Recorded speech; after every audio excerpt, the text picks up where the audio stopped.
the Mindful Athlete Podcast. We empower individuals through conversation of athletic performance, recovery, and philosophy. Enjoy the episode. What's going on, guys? Today we have Adam, who came second in the juniors on the 82.5 weight class in Israel. Welcome, Adam. Hi there. Thanks for having me. No worries. Right. Sounded like a robot introducing that, mate. Oh no, it was awful. Right, where shall we get started? So, how active were you as a child? How active were... Okay, that's a good question, actually, because my dad's a huge fitness guy. He's like a huge fitness guy. He's like 50 right now. I think he's been training for the past 40 years, approximately. Yeah, that's cool. So he always pushed to have me do something as a child, be active. I was a big computer nerd as a child, but he made sure I wasn't only a computer nerd. I did judo as a child for like a few years. I did swimming competitively for like 3 years, and right before I enlisted in the army, I did Muay Thai, kickboxing, for like a year and a half. But nothing really stuck, especially because it came from my dad and not from me, pursuing my own goals and stuff. Yeah. So nothing really stuck for me. But during the army, I really got into weightlifting. I really started getting into that. Right, Finney, you're going to ask him a question, mate. Yeah, we'll stick with like the army kind of thing. Yeah. What was it like in the army, like training? You know what I mean? Like with basic training Well, during basic training, I didn't really work out because you don't have any time at all. You basically get like 30 minutes or like an hour at the end of the day to talk to your loved ones, take a shower, do whatever else you need to do, and get some sleep. And they would check, so you have no free time. After that, there was like a course where I got like my call it profession. Yeah, it was 2 months. I got my profession sorted. I was a communications technician, so learned a bunch of stuff about antennas and all that boring stuff. But then I got to my normal service, which was the majority of my service, like 2.5 years, pretty much. And that's when I really started working out, because it was really, really boring after hours. That's how I got into it. And my friends kept going to the gym, and it was a small gym, it's only in the base.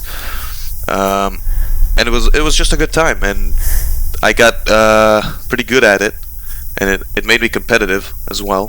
So I was always a competitive person. It's just that I found a passion for it, and that's how I also discovered powerlifting. I got into the gym, and I started finding it in Instagram and stuff like that on social media, and it basically just seemed like, this is just going to the gym and being competitive about it. Sounds good. I'll take it.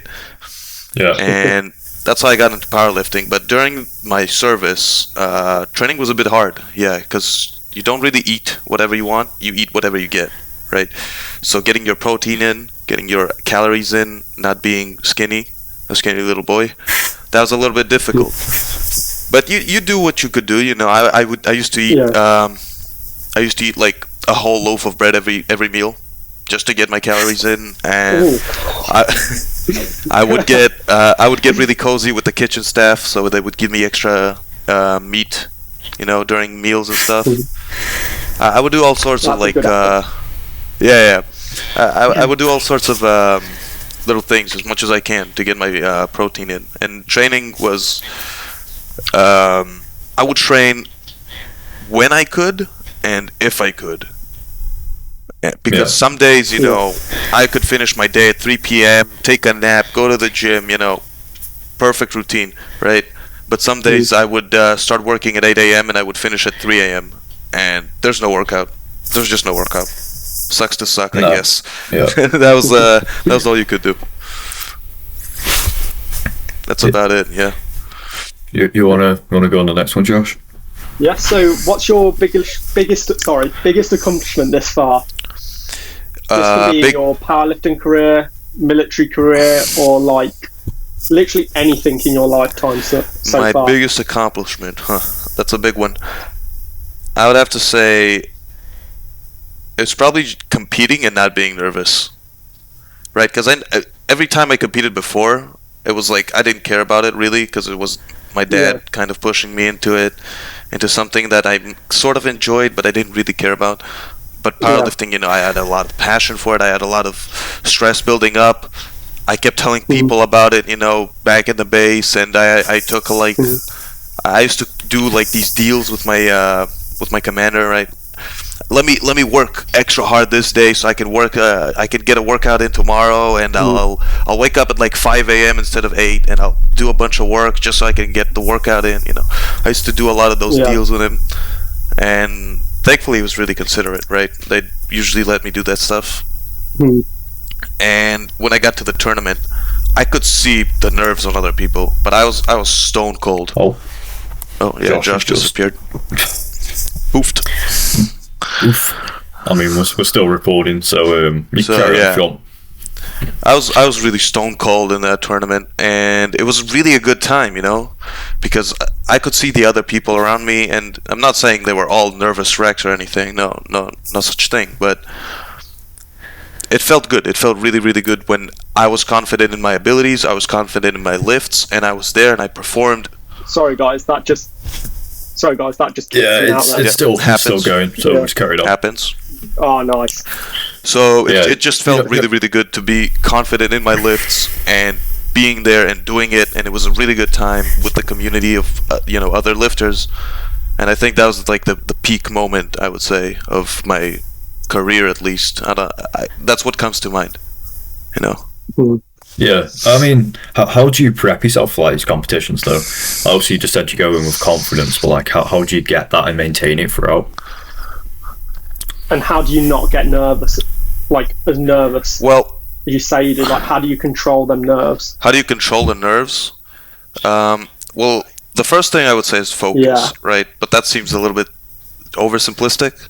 What I mean by focus is like, look at what's in front of you, right? You can see, I could see my parents in the stand. I could see the people behind me. I could see my coach behind me.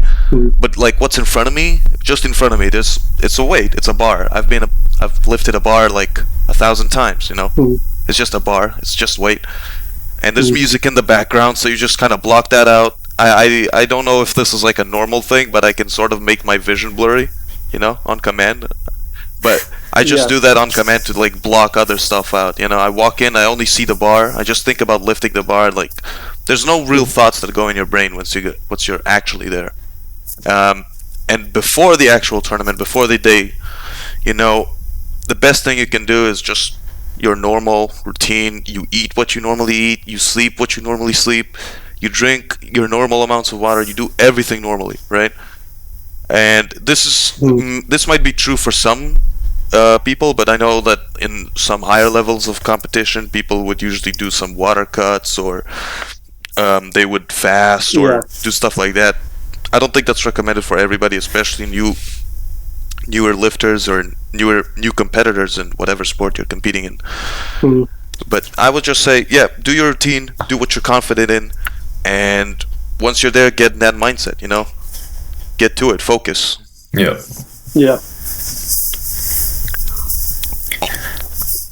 You want to ask one, Josh, or? Right. Yeah, sure. So, when did you... we've asked that one, really. So, what was your inspiration for Powerlifter? Oh, my inspiration? This is kind of funny. So, like, it's a little bit funny. It kind of relates to how I started, because... as I said, a lot of my friends used to go to the gym, and it was really boring after hours. And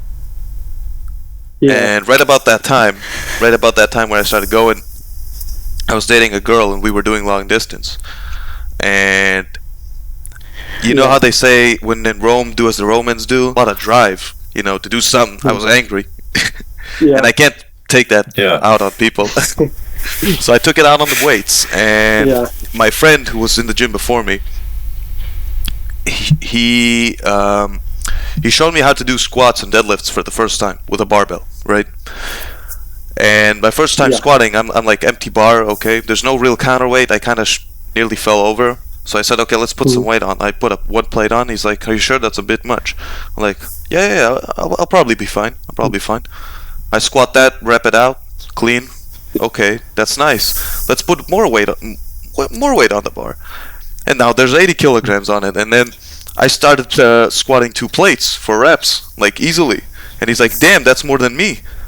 Nice. How you doing that? And I'm like, I don't know, man. It just feels okay. Let's add more. I ended up repping like I think 110 or 120 kilograms my first time. And then I started deadlifting, and again I just passed him in weight, and I was like, really? I'm that strong? Are you sure? Are you sure I'm that strong? And that kind of gave me the confidence, and kind of made me, it like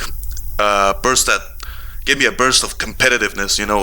I wanted to prove myself, that I'm strong, and I'm actually strong, and I wanted to prove it to myself and like my friends, I guess, because that's who I was working out with. Yeah. Do you agree that sometimes, like, finding your passion by accident is probably one of the best things to do, rather than go looking for it? Because obviously you found it not necessarily by looking for it; it just kind of found you. Yeah, I think you find your passion by accident, like most of the time, right? It's like some people find their passion when they're really young, whatever that passion may be, whether it be like some sport or like some sort of art. Whatever it is. I didn't really find a passion, and that left me really unmotivated. I was like really unmotivated as a teenager. I was like, I would even go as far as to say I was like pretty depressed because of it, because I didn't have like something to push me forward. I didn't have something to look forward to. And I always liked sports. I always liked being active, but because it didn't come from me, and I didn't have a passion for it, then I couldn't stick to it, right? But then I found it again by accident, and it just rolled on. Yeah, so you really started with like a good level of fitness from like a young age, so like good general physical preparedness. You've gone very specific with it in powerlifting. Yeah, that's something. That's something that my dad always used to say. Right now, you hate me for this, but you're gonna be thankful later, and he was right. Yeah, I mean, do you think? No. Sorry, go ahead. It's fine. Yeah. Would you suggest that to like any parent though? Like make their kid do something, even if they don't know what it is, like sort of like what your dad did.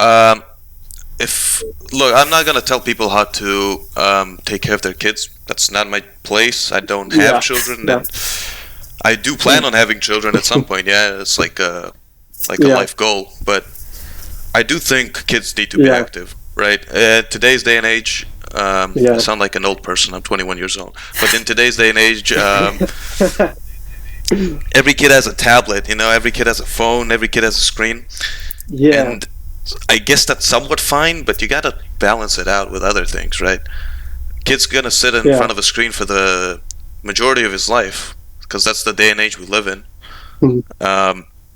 You gotta add in some activity, and preferably, it's gotta be fun. It's gotta be fun. Like, I can tell you from experience, I did swimming for 3 years, and I hated it. I really hated it, and the reason I hated it is because it was mind-numbingly boring. I would just go in, my coach would say, hey, do 60 laps. And he would come back 30 minutes later. I would be done, and I was turned off my brain for 30 minutes. I was just on autopilot, just rowing for 30 minutes, no thoughts. It's just completely boring. So that made me kind of despise fitness in that like period of time while I was doing that. But when I found something I loved, now I'm all about it. Now I suggest it to everybody, because I see see like the love I have for it, and I want other people to experience that. Yeah. So we briefly kind of touched on this. You told me wait till the podcast, but what are your views on bodybuilders and powerlifting combining? Like, what are your views on that? I think that there's a reason that these are two different sports, right? When you train for powerlifting, your goal is just mainly strength, right? You want to focus on your 3 main lifts: your squat, your bench, your deadlift. And you want to get as best as you can in those 3 very, very specific movements, right? And bodybuilding is completely different in the sense that it's more about having a proportional training, a proportional muscle mass, I guess, in all their different muscles, and looking good on a stage, right? I'm not saying like it's like not a real sport, because powerlifting's not a real sport either. You just lift a weight 3 times, it's call that a sport. Anything's a sport in that regard. But it's just the way you train it is so entirely different that I think trying to combine it takes away from both, right? If you focus solely on bodybuilding, you're going to get way better results in terms of your physique.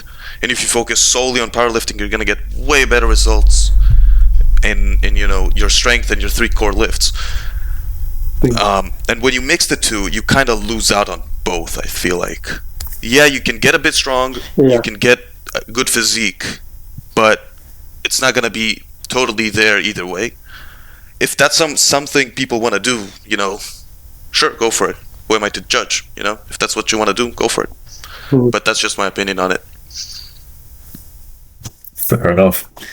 You just mentioned like your main lifts. Like what are they for you currently? Not comp standard, but in the gym, like what you kind of lifting? Honestly, I just lift squat, bench, deadlift. That's what I've been doing for a lot of time, for like the past around 2 years, basically. I've just been doing squat, bench, deadlift and accessories, like your pull-ups, your chin-ups, your bicep curls and stuff. Yeah. But other than that, you found like any accessories help? Definitely. I feel there's a saying, I don't know if it's entirely true, right? But I think it makes sense that a big back is like the backbone for your strength. Your back and your posterior chain in general is just where a lot of your power is going to be coming from. Even though, like, you think about it, squat, okay, how's your back involved in a squat, right? Weak back, you're not going to be able to hold a heavy bar. Simple as. Bench, your back's definitely involved in stabilization and a little bit in the pushing movement, right? Deadlift isn't obviously your back's involved in the deadlift. A weak back, you're not going to be able to deadlift heavy. Mainly, if you're asking a specific exercise, I would say definitely weighted chin-ups and weighted pull-ups. They're huge.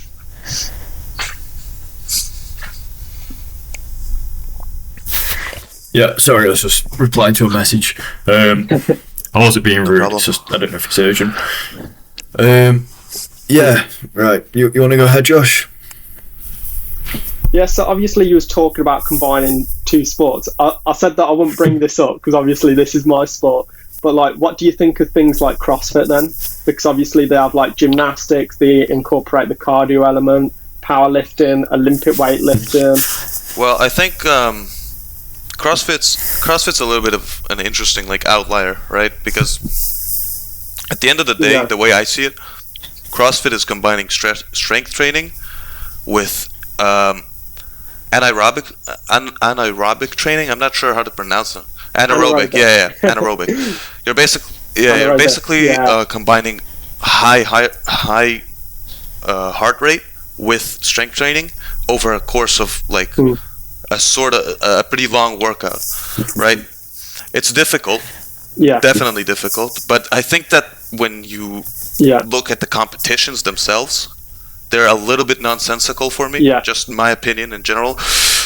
Because if you're going to have a guy riding a bike for a while and then he's going to be, I don't know, doing Olympic lifts and then he's going to be doing like these chin-up challenges or whatever, it's a little bit too many things to try to test at once, and it's a little bit unclear I get that. as to who the actual winner is. And that's also a little bit of a gripe I have with strongmen. I don't want to piss off any strongmen. They could probably rip me in two. But when you test a lot of different like events and they're all training like very, very generally, I think it's great for your like day-to-day, but when you look at it empirically in sort of like a competition standard, it's difficult to judge in my opinion. I can get that. Like, coming from a CrossFit background myself, some of the movements are hard to judge. So like especially like handstand push-ups, for example, pull-ups, especially ring muscle-ups as well when they're going too fast, like it can be hard to judge. So I can see your point. I feel like as a sport to do, it's great. It's very healthy. It's like it's gonna build insane both. Yeah. Can you pronounce that thing again for me? I can't. Anaerobic. That's the one. It's gonna produce big results in that regard. It's gonna produce big results in your strength. Yeah. But then when you try to, compete and you try to really measure who's the better CrossFitter, it's a little bit difficult. It's a little bit muddy water. Yeah. Yeah. Yeah. Anything you want? Yeah. So I mean, as you'll know, Bird, I love a good leg day, like squats and that.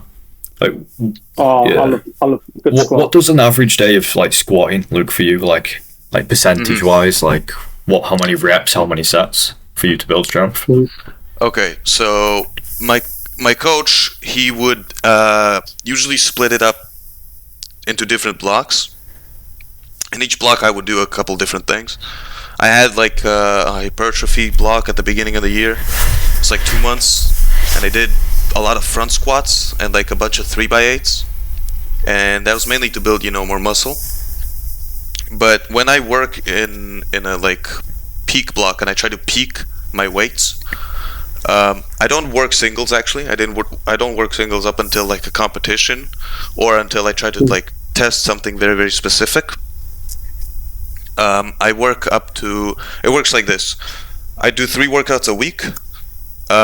Sunday, the first workout of the week, it would be like 5x5 squats at around, I'm gonna use RPE because it'll be a little bit easier to describe, but around RPE like 8.5 maybe ish, 9.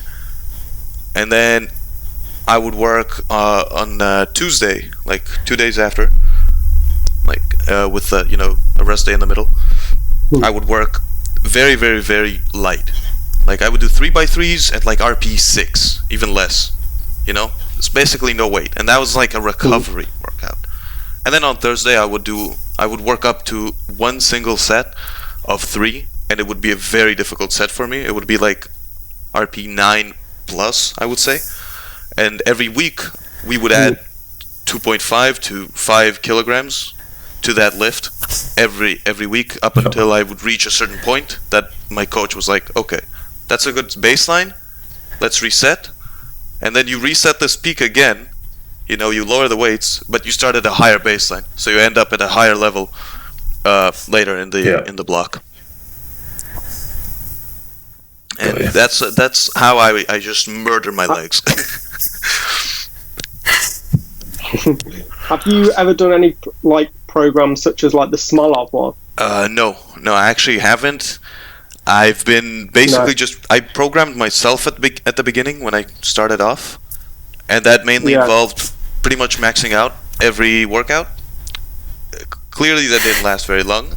Anybody that knows a thing or two about trying to max out every workout knows that it doesn't last long. And then I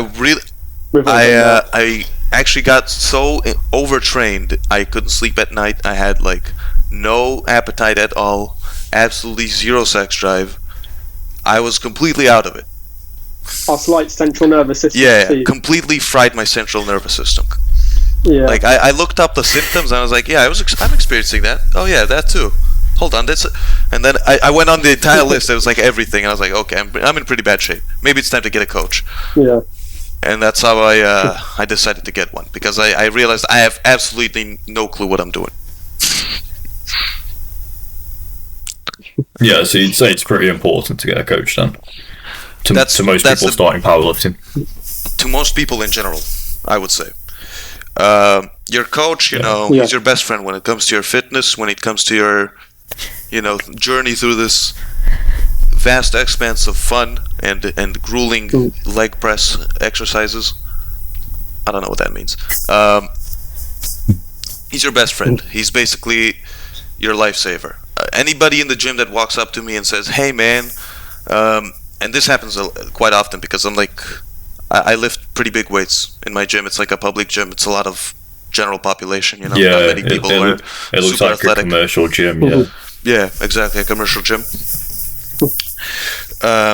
So they would walk up to me and they would be like, "Hey, man, like how would you say you get a bit bigger? I want to get stronger." First thing I said, get a coach. Just immediately get a coach. If you want to be serious about it, get a coach. If you don't want to be serious about it, I guess don't max out every workout and try to progressive overload. As basic as I can get, right? I don't want to overload them with information or try to complicate things. But I just say get a coach, yeah. It's gonna make your life a lot better. Yeah. What would you say your top tips are then to find like a coach that's like on your level? So like someone who you can work with, because obviously people have different personalities and so do different coaches as well. So what are your tips for someone trying to find a coach? Well, first of all, if you know somebody who's working out, he can probably help you out, right? Because finding a coach today is a little bit hard. Everybody can do it like a 4-month course, get a personal trainer like diploma, and start talking out their ass, right? Not that I'm saying that everybody does that, but everybody can do it. So it's a little bit tricky to find somebody that really works for you. I can give an example, actually. There's this one guy in Israel. I'm not going to mention his name. I'm afraid he'll sue me. He gives, like, I know like a couple people who worked with him. He's extremely overpriced, and he gives the most bare minimum information and like training plans that you can get. Really basic stuff. Yeah. And he just got famous because he's the first guy in Israel who said, yeah, you can eat pizza and still lose weight. You just need a caloric deficit. And he just blew up. He's like a superstar in Israel now. And that's just ridiculous, if you ask me. Because that's basic stuff, and he's asking like crazy prices.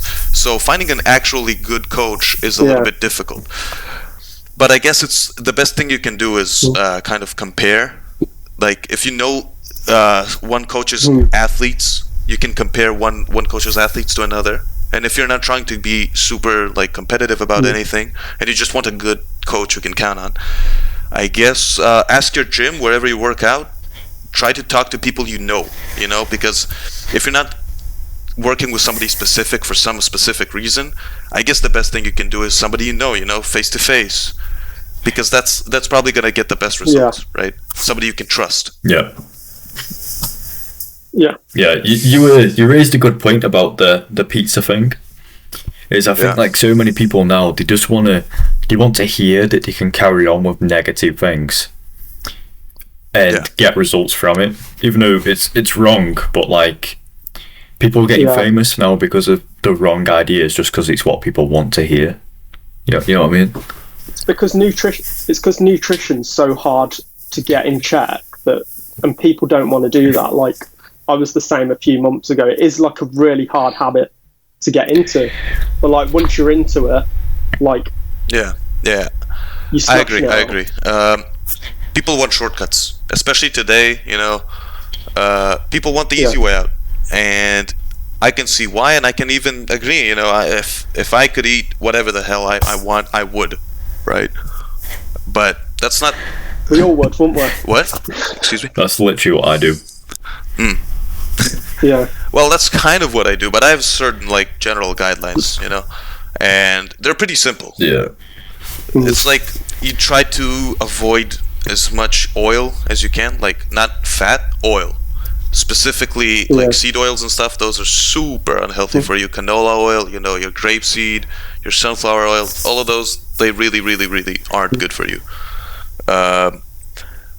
Eat a bunch of protein, They like block it, don't you? They both block you, and they're high in omega-6 fatty acids. It's like a unsaturated fatty acid. I forgot the full like description of it, but basically that thing is like actually carcinogenic. Like it causes cancer. It's like 50 years ago that was engine lubricant. This is a fact, by the way. And now it's in everything. So just avoid that mainly. Try to eat as much protein as you can. Like there's a good guideline of like 2 grams per kilogram of body weight.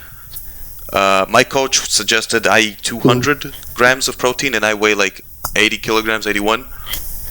so that's like 2.5 times. But it makes more sense because I train more, competitively or like more rigorously than just your general person. But the thing about like the pizza thing, right? I guess you could eat pizza and lose weight, right?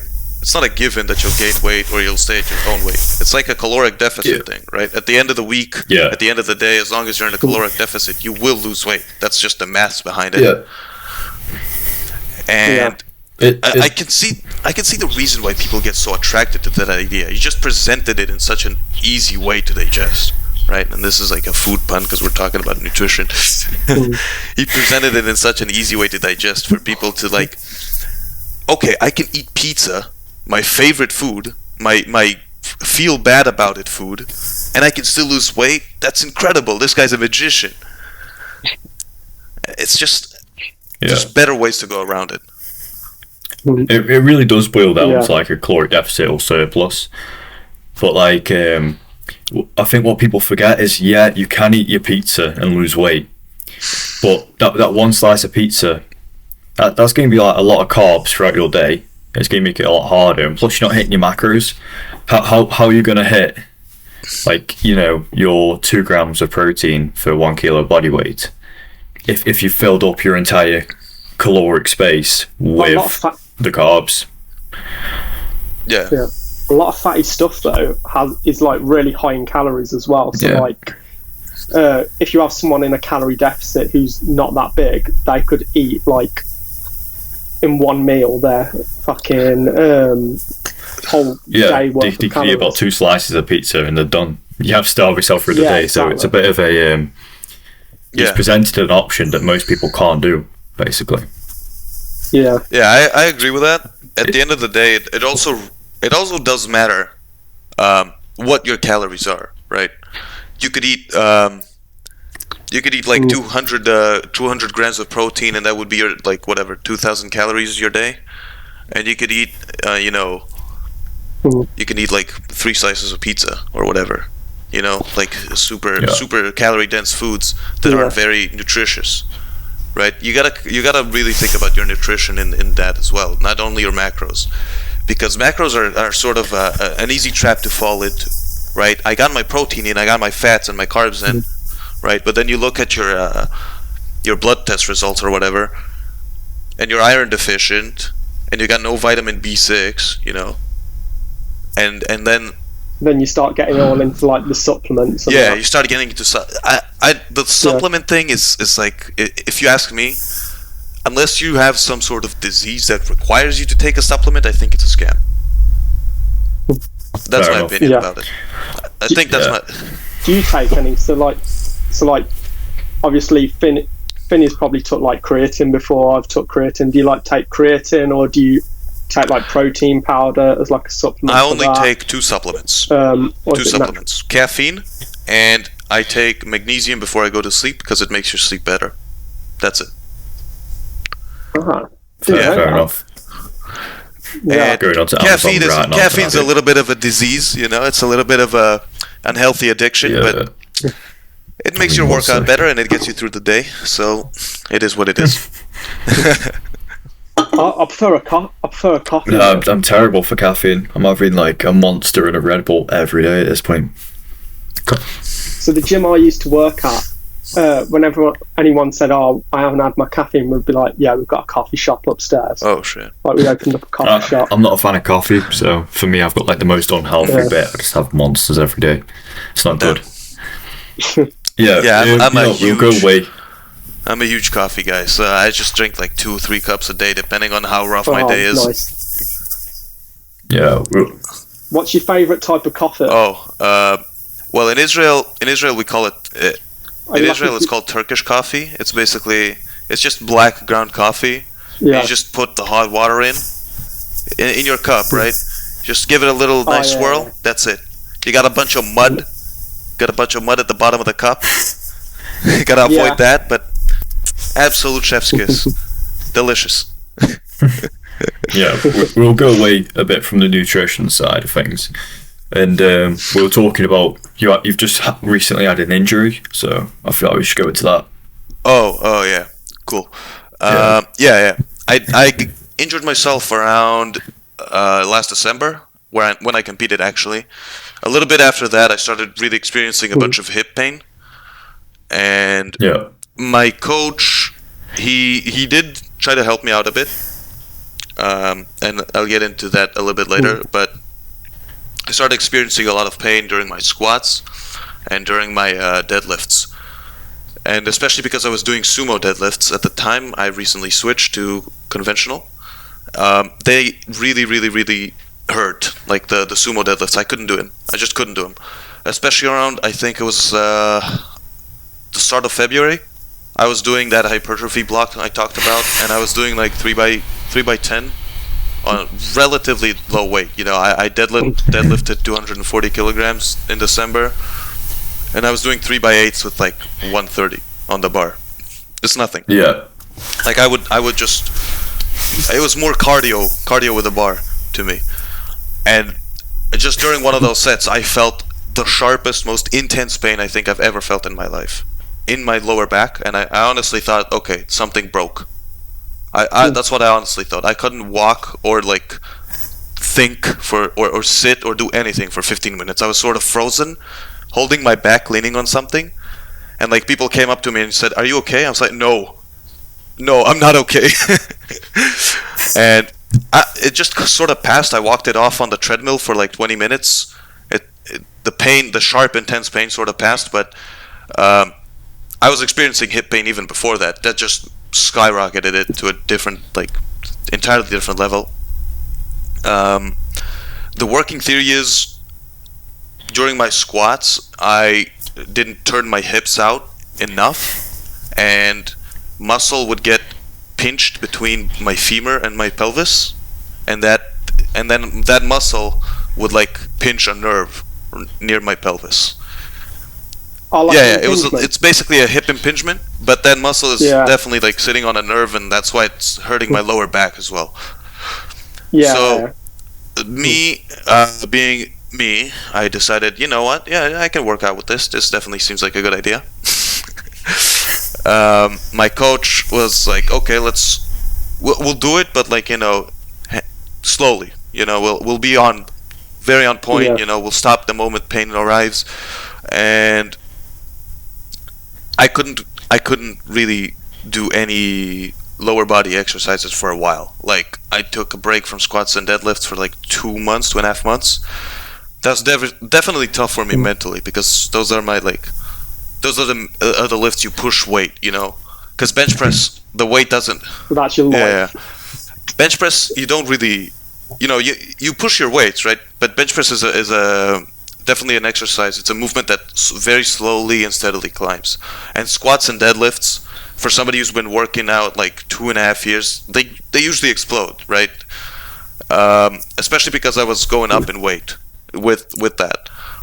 Around the time I was like 84 or 85 kilograms, and I got stuck in my weights. I couldn't move up at all. I couldn't push weights. I couldn't really do anything, and that was really tough for me mentally.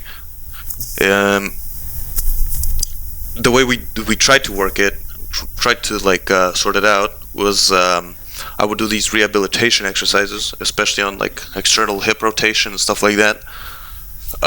It helped the day by day, but at the end of the month, or like the end of the week, the pain was still there.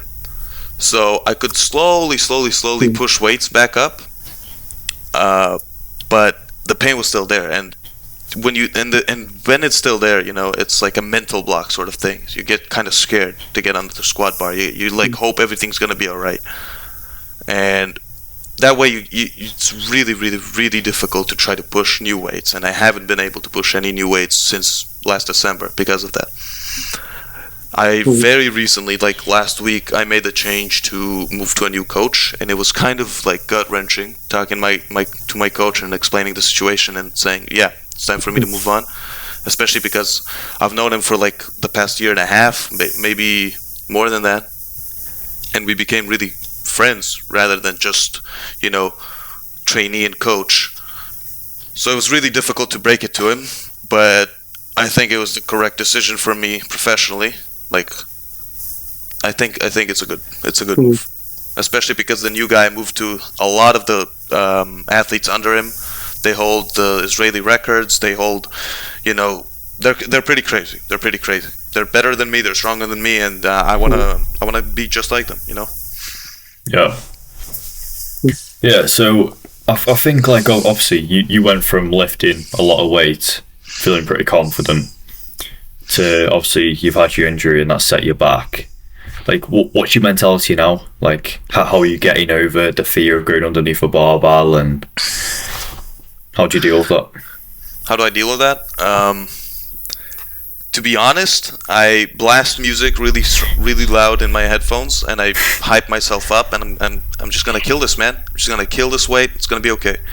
I work into this sort of mindset of nothing. I'm unbreakable sort of mindset, and it's tough. It's tough, especially because it's sort of lying to yourself, right?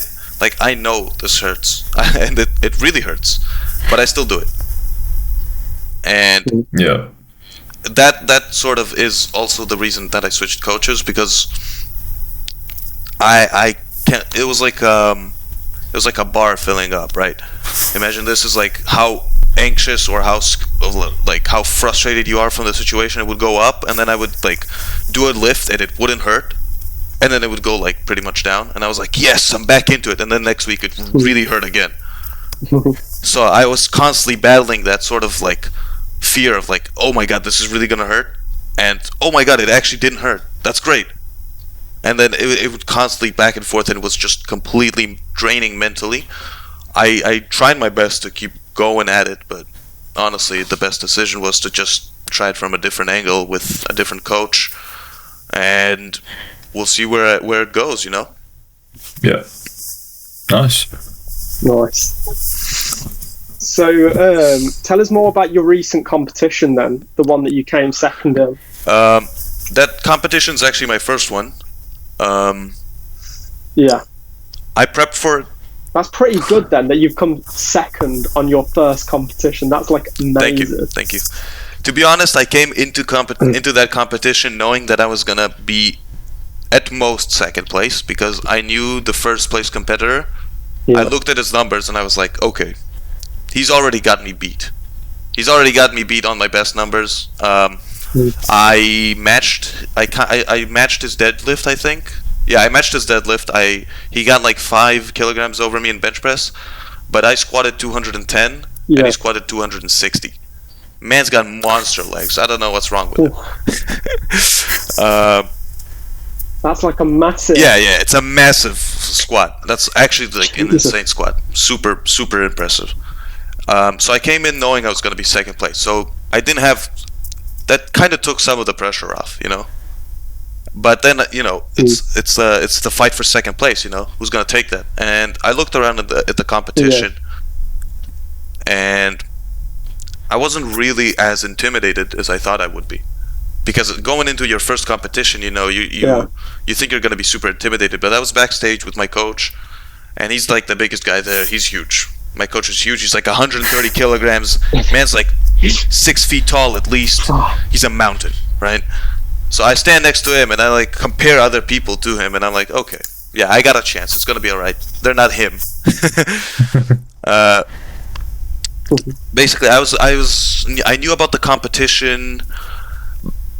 I think it was back in May, so I was like, I had like 7 months to prepare mentally for that competition, and the way I did it is basically just go into the gym, think about the competition, think about how much I want to win, how much I want to prove myself, prove my worth, be competitive, win that stuff, and that's the mindset I worked every set, even the accessory sets. Even the back off sets and the recovery sets we talked about earlier, the 3x3s, the easy ones.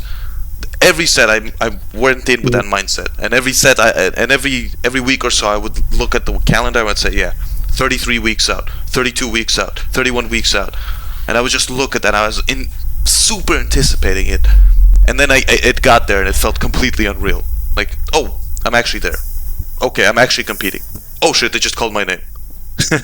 And then I would walk out on stage, and I was, like I said before, I would do this thing where I would try to blur out my vision, because if I thought about it at the moment, I would be terrified. But I just didn't think about it. I just thought about, I'm gonna squat now. I've squatted before. I've done this before. It's okay. And that was sort of my mindset leading up to the competition. Yeah. Quick light check for me a bit there. I just started noticing you going like really dark. So whoops. How do you prepare for a comp then? Like, the week before, like the taper. Do you do any like deloads, or do you keep it quite intense? There was a little bit of a taper. I know some sports, like usually you would take. I think it was in boxing. My dad used to do boxing. He told me like, I wouldn't train like 2 weeks before a match. And I was like, what? That's crazy. If I don't train for 2 weeks, I'm going to get in there and I'm going to be so unprepared to squat.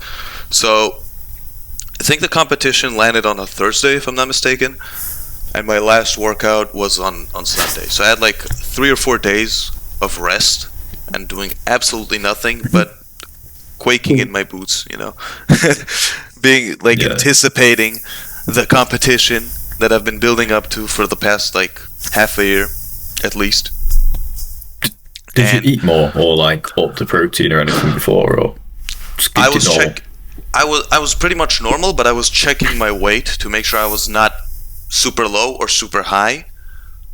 I was checking my weight like every 2 hours. Like it became like obsessive for me right before the right before the weigh-ins, especially because the weigh-ins were a day before, and I remember I weighed in at like 82.4 or like 82.3. I was like right on the like 100 or 200 gram dot there, and I was like, okay, it was worth it. It's a good thing I was obsessive about it. Yeah, I'd really struggle with that because one day I'm like 84 kilo, next day 85, and then the day after I'm something like 82 kilo. Yeah. My weight just fluctuates, man. Yeah. Weight class sports are so hard, I think. Like, I think the people who absolutely cut down, like MMA fighters and stuff. Like Vinny was saying, like, it's scary. Like, I know a strong woman, and I remember her in a cutting stage when she was in a lower weight class, and like she was struggling. Yeah, definitely.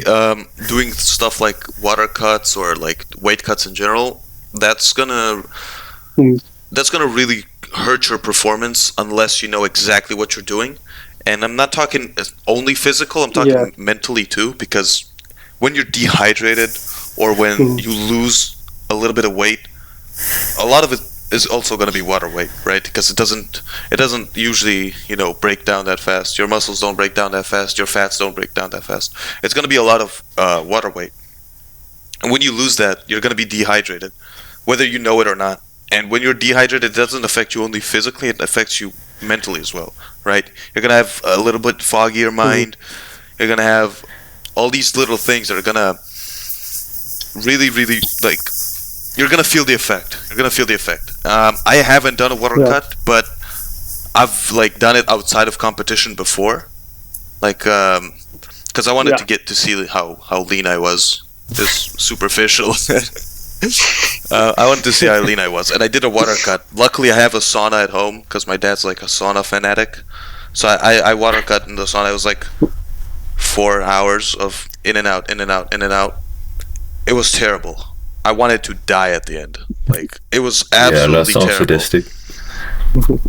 And so doing that before a competition, especially if you're gonna like compete, like something like a strength sport, I can't imagine how hard that might be. Have you ever done that recovery where you go from like ice bath to sauna to ice bath? No, but after the sauna, I do. Like the hot and cold. I do. It's funny that you mentioned that. It's like, they say it's really good for your recovery, but if you think about it, like if you look at the facts, call it, right? There's no empirical evidence it really helps with recovery.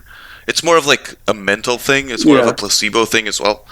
But I do really believe that it has insane like mental gains, right? Being in a sauna for a while, that's fucking hard. Like, you can't breathe. at some point, especially if it's really hot in there. You feel like you can't breathe, you feel like you're gonna pass out, so you like push another 30 seconds, and another 20 seconds, and another 20 seconds, and then you get out of there and you feel like your heart's gonna burst, right? And that's strong mentally, more than it is physically. Yeah, it's healthy, right? Your heart rate goes up, you sweat out, a lot of stuff. It's healthy, but mentally it's bigger, especially the ice baths. Especially those, because being in there for a minute, I've done it for like 20 seconds, and it was terrible. I jumped out of there. I started screaming like a little girl, right? And that's the mental aspect of it. Finn's loving this. Mate, my ice bath's that's his jam. literally right outside my window here. I love it, man. I really do. Really? I want to get a plastic. Yeah, I think it's got more mindset for me though. Like, yeah, I like after a hard leg day, I'll hop in, you know, hope that it boosts my recovery. But for me, it's more of a mental thing. Like, it's like I get in the ice bath and like, say I've had a pretty tough day, or sometimes you guys know, like you may be just a bit angry about stuff. You don't even know what you're angry about. You get in the ice bath and you try not to focus on dying. Yeah, you can't think about any of the stuff that's making you mad because you're just focusing on keeping your composure. Exactly. I love it for that, to be honest. That's what I like would recommend an ice bath for. Like you see it a lot on social media. Yeah, my recovery's gonna be crazy. I jumped out of the sauna into the ice bath, man. I'm gonna recover. I don't even need rest day. 14 workouts a week, man. But yeah, it's crazy for your mental gains more than anything else. If you can withstand that for a minute and then like a minute and 5 seconds and a minute and 10 seconds, hats off, bro. I feel like it's more better, like say if like you have someone who's competing at like a competition and like they've got multiple workouts a day, like multiple like heats and that. I feel like it's more beneficial then, because like it takes a long time after, like, let's say like a runner, for example, it takes a long time for their temperature to come down. What you've kind of touched on there, I think it's sport specific. Yeah, is like I would never hop in my ice bath between workouts, because then your muscles are getting cold. You come out of it feeling numb. Yeah. I definitely only use it as like a recovery or like a calming thing after your workouts. Yeah. And like I use like a foam roll or a massage gun. I've got my protein in check. I hop in the ice bath, and my recovery does feel better. But that is like 4 different factors while I'm getting my 8 hours sleep. So you've got to have all of them in check before you even start thinking about hopping in an ice bath for recovery. You need your sleep, your water, your protein, your calories. Well, sleep and food are the most important too. Exactly. Yeah, definitely. Definitely. I think, I have this friend, right? This friend. He's all about optimal training, and that's a subject that kind of irks me, right? Because optimal training is kind of relative, right? Optimal training for like a busy working man who doesn't have much time and he's not that big into fitness and he's just doing it for like, you know, the health benefits or whatever. That could be like just being consistent, showing up to the gym, you know, getting your 8 hours in. That could be the optimal thing for him. And then you have people like, I don't know, Chris Bumstead or whatever, or John Hack, if you know him, he's like a huge powerlifter. Optimal training for them could be like something insane, man. I can't even think about it. Every like angle in every set, in every rep, you know, that could be optimal training for them. And exact like on the 50 calories, nutrition, you know. And I feel like that's sort of like relating back to the pizza thing. I feel like that's like it makes people feel like, okay, if I didn't do the absolute best thing, I didn't do anything at all. And that's not true, right? The pizza thing, the way it relates to me is like it relates to that for me is like you got people who are trying to take shortcuts, and then you got people who are like, if I didn't do the best thing, like I didn't do anything. And you gotta find the middle ground. You gotta find the thing that works best for you relative to your circumstances, right? Because obviously we're not Chris Bumstead, neither of us, and we're all trying our best, fitting our circumstances, and that's the best way to train, in my opinion, right? Because if you focus overly on the details, you're gonna get lost in the details. You're gonna, get muddied, and you're gonna feel maybe you didn't do anything at all. And if you focus a little too little and you just want the shortcut, then you didn't do anything at all either. You gotta find that healthy middle ground. That's the best way to be able to stay consistent and get your rest in and get your food in. Yeah. Couldn't have put that better myself. Yeah. So I had a bit of a shock really. I was talking to Bird about it. So squatting, I was meant to do 4 reps of 145, and normally that should be an easy weight for me now. And instead I got 2 reps, and on my second rep it took me 5 seconds to get up. So I'm assuming you've had them days. How do you go about your workout after something like that? Like, would you change it up, or would you give a rest and go again? Like, what would you do personally? It kind of depends, right? Because if it's like the last set or whatever and that happens, I just let it happen, Maybe I didn't sleep enough, maybe I didn't eat enough. Maybe it's just one of those days. Maybe I'm just a little bit tired, If it's on the first set and I have more sets after, I definitely retry.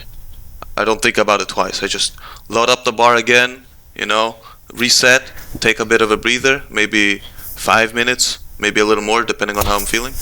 Definitely retry. The most important thing to remember is like, shit happens, bro. You're never gonna be able to always be the best, like at your best condition. Stuff you like you said, you normally would hit that no problem. For whatever reason today that didn't happen, right? Try to find the reason. I don't know. You're probably gonna go crazy. Just focus on what's in front of you. There's more workout to do. Let's just get on with that and leave that behind, and it'll be okay next time, Yeah, got it. So this brings me on to my next question.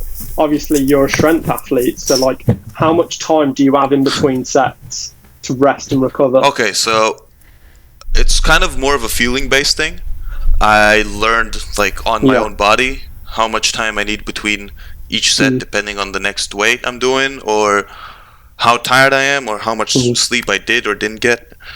But generally, if it's a compound lift, I would take like, if it's a compound lift and it's gonna be heavy, it's not one of those recovery sets, or it's not like an easy set that I know is easy for me, it's gonna be like at least 3 minutes at the very least. If I have a lot of sets, I had a workout my coach used to give me. It was like 10 sets of 3 with a heavy load. So I would I would finish 3. Oh, I've done that. Yeah, I would finish 3 sets of bench press, re-rack, wait 5 minutes because it was pretty heavy. Do 3 reps, and I would ended up taking like an hour and a half on the bench press just to finish my bench, and then there's accessories, right? So it's kind of relative depending on to how I'm feeling and exactly what the load is that day. But for accessories and stuff like that, again, it kind of depends. Like if I'm gonna do pull-ups, it's kind of a compound accessory. More muscles are involved. It's kind of a bigger range of motion. I'm gonna take like 2 minutes, maybe a minute and a half, maybe 3 minutes again. If I'm doing like bicep curls, I'll try to keep it at a minute or less, because I do want these smaller muscle groups to get more blood flowing and faster. Because I'm working with lower loads, and even if I reach failure, which I'm never trying to reach, I'm not gonna be too mad about it.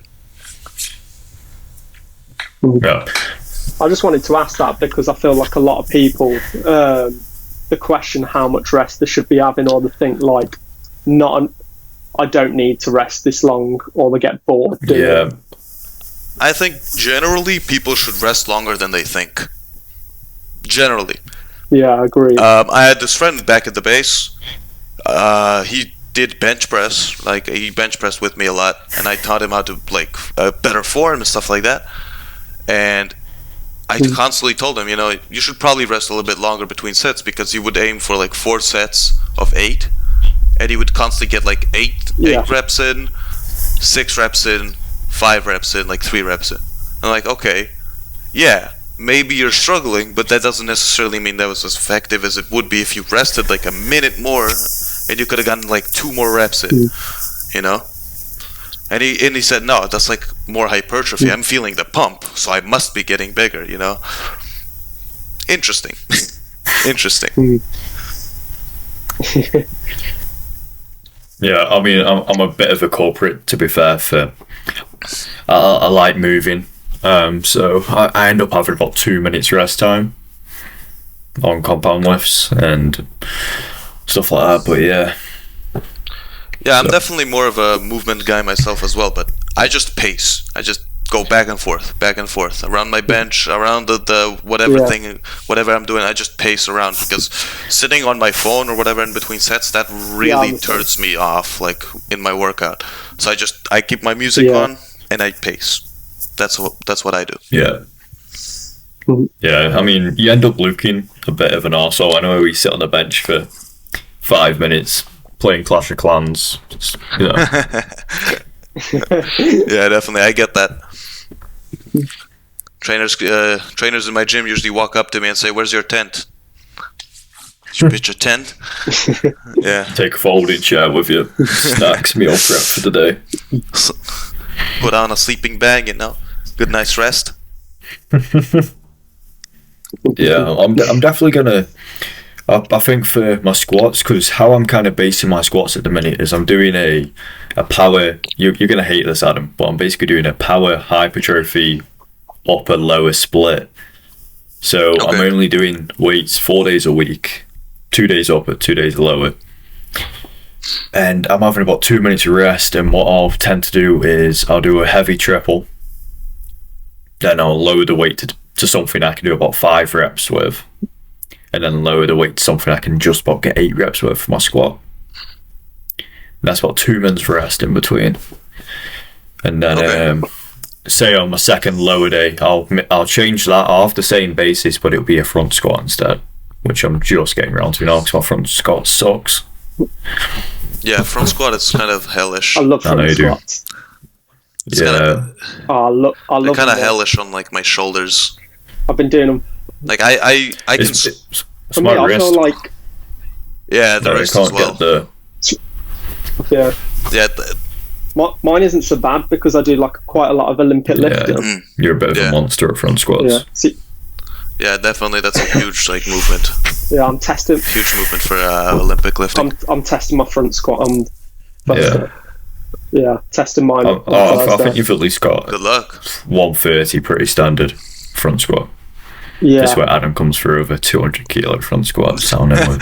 I know. Nah, I might be able to front squat 200 kilos.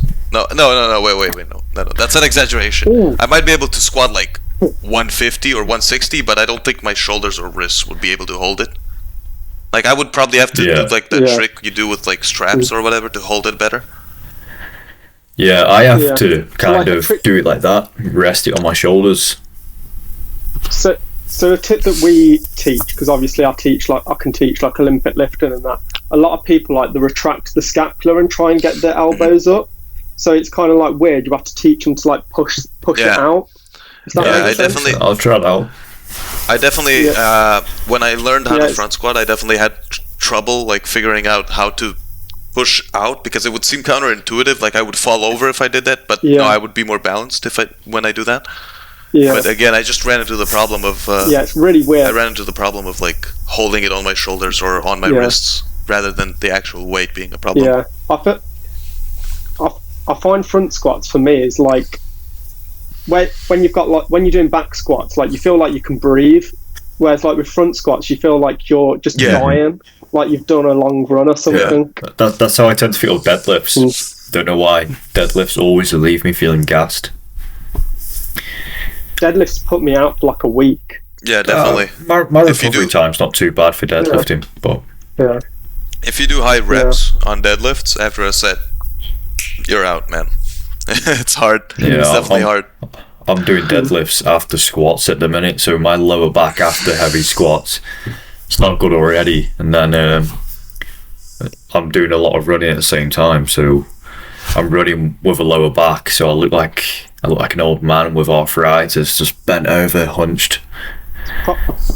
It's probably your hamstrings and glutes that are just really tight, so you probably just need to release them. Yeah, maybe it's just the DOMs in the lower back. Yeah. And like Post squat. and then you hey. So Do you get what I like tend to DOMs do in is your I'll do lower an back? upper. Okay. Go on. Yeah, so I'll do an upper, and then the day after I do my squat, deadlift, then do like a few hypertrophy accessories. Then on a Wednesday, I tend to run about. So I'm upping it 1 kilometer every week at the minute. Currently, I'm on 14k on a Wednesday. Damn. So after squat and deadlift, I go to run on a Wednesday, and make your lower back is it's hurting. No amount of ice baths fix it. It doesn't happen. Yeah, definitely after deadlifts, the lower back does work out a lot there. I get like a lot of DOMs in my lower back, but mainly during like the workout itself. Yeah. Like I would finish like not DOMs. It's not exactly DOMs. It's like a pump, like a lower back pump, but it would last like a few hours. It's kind of weird. Like I would finish deadlifts and then 3 hours later I still can't bend my back fully out or like backwards. Oh, bye Josh. Oh, it's gone again. Yeah. What was your switch like going from sumo to conventional? Was that a pretty easy switch or? I would say it's pretty easy because my deadlift form's always been shit. It's like always been shit. So it's like from one shit form to another shit form. It's like not that big of a difference, but it's been a pretty smooth transition because sumo's like weird. Not weird, but like switching from sumo to conventional is a little bit weird because sumo, once the weight's up, it's up. It's all the way up. But in conventional, you like get it off the ground and suddenly, oh shit, this is heavy, and I gotta get it all the way up. Get your knees. Sorry about that, lads. The app crashed again on the. No worries, mate. It's okay. Yeah. So switching from sumo to conventional, it was pretty smooth actually, a pretty good transition for me. But it's just a different feeling entirely. It's a different feeling. Yeah. What you've used then is sumo cheating? Sumo's not cheating because I'll tell you why, and I'll tell you exactly why. Humans, we're all built a little bit different. Everybody's body is built a little bit different. Hold on. Yeah, so I'll quickly get into a conversation about that. I mean, if you look at heavier lifters, Josh, they always opt for conventional, whereas a lighter powerlifters tend to always choose sumo, whereas heavier lifters go conventional. And I think I don't know what that is down to be honest. I don't know whether Adam can expand on it or. I don't think it has anything really to do with being light or heavyweight, because if you look at like Jamal Browner, I think his name is. Yeah. He deadlifted like 500 pounds. He's a huge guy, and he did it sumo. Yeah, I saw that. Not 500 pounds, 500 kilograms. My bad. Which is huge. Like that's 1,100 pounds or whatever. Crazy numbers. If you look at Dan Grigsby, he deadlifted like 487 kilograms at 110 body weight, which is like another crazy number. And then you've got people like I don't know if you know him. People like Nabil, I think his name is. He's built like a straw. He's like 160 pounds, right? And he's deadlifting like 850. He's deadlifting 900 pounds, like crazy numbers. And he's built like a straw. You look at this guy. Yeah, he's jacked. He's shredded. No offense, but I'm heavier than him, and he's lifting like 5, maybe 6 times his body weight, which is like crazy. And the reason that happens, right, is because some people, the way that their hip and femur are like aligned. Oh yeah, biomechanics. Yeah, exactly. They're using like a natural advantage given to them in their body, that the way their femur connects to their pelvis, there's like cartilage there, and it has like a different angle for everybody, and some people have a certain angle in that in that formation, right in between their femur and pelvis, that allows them to have way better leverage in sumo than they do conventional, and with much less pain.